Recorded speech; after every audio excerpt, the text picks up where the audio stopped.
Now, United Nations Security Council, it's yet again failed to build consensus over the Israel-Hamas war. This as the Council failed to adopt two rival draft resolutions proposed by the United States and Russia.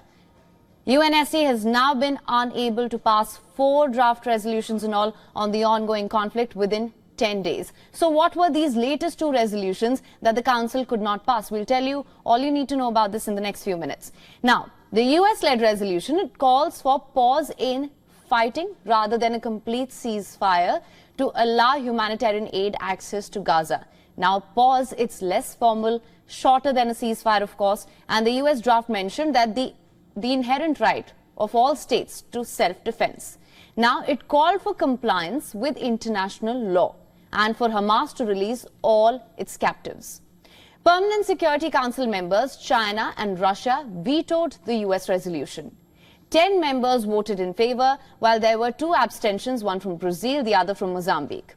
3 were against, as I mentioned, including China and Russia and the UAE. US envoy to the United Nations expressed disappointment with the veto on the resolution. The United States is deeply disappointed that Russia and China vetoed this resolution. A resolution that, as I've said, was strong and it was balanced.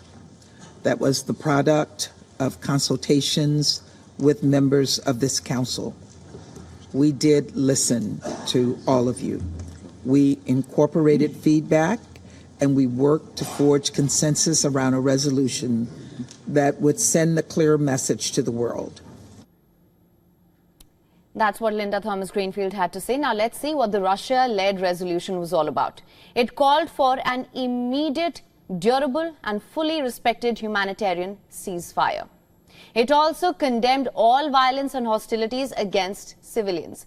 4 council members voted in favor. These were China, Gabon, Russia and the UAE, while 10 abstained and 2 votes against the resolution, the UK and the United States.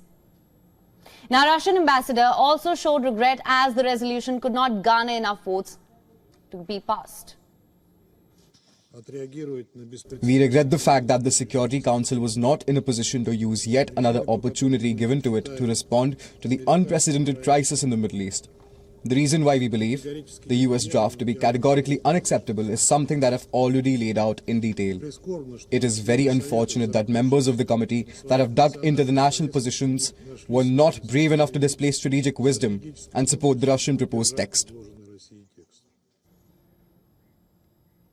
Now let's see where other countries stand on the Gaza resolution. China, while voting against the United States, said US resolution lacks strongest calls necessary for a full ceasefire. And the text of the resolution is evasive on the key issue of ending the fighting. While the UAE said most pressing needs right now, that is the humanitarian ceasefire, hostage release, humanitarian access. UAE envoy added that the stakes are too high and the Council must step up.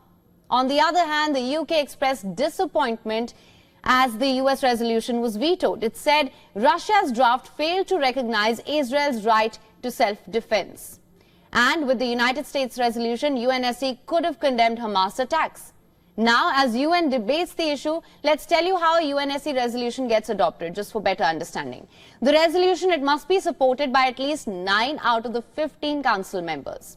And if any of the 5 permanent members veto or votes against it, the resolution, of course, will fail to get approved. 5 permanent members of the Security Council are China, France, Russia, the UK and the United States. Now, our correspondent Susan Tehrani further updates us on the competing UN resolutions on the conflict. Let's listen in. It's becoming clear that the only thing permanent members of the United Nations Security Council can agree on when it comes to global conflicts is to, well, disagree. Once again, on Wednesday, 2 competing resolutions regarding the Middle East were vetoed. The first was put forth by the United States, which called for the right of Israel to defend itself. That resolution was vetoed by China and Russia.